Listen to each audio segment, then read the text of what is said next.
Rule I-8, 0% of your selling comes from your critical parent. Remember the old saying, there's no such thing as a stupid question?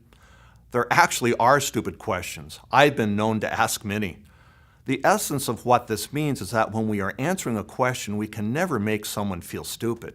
It's in our tone, sometimes in our body language. I remember working trade shows. Anybody who believes working a trade show is glamorous has never worked one.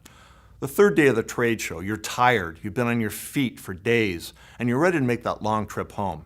Here comes another prospect working her way down the convention aisle and gets you and asks you the same questions you've been asked 1,000 times over the last 72 hours. Every cell in your body wants to explode.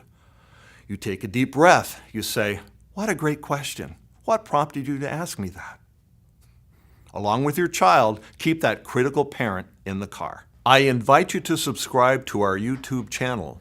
Or for more information, you can also visit us at baileymarketing.sandler.com.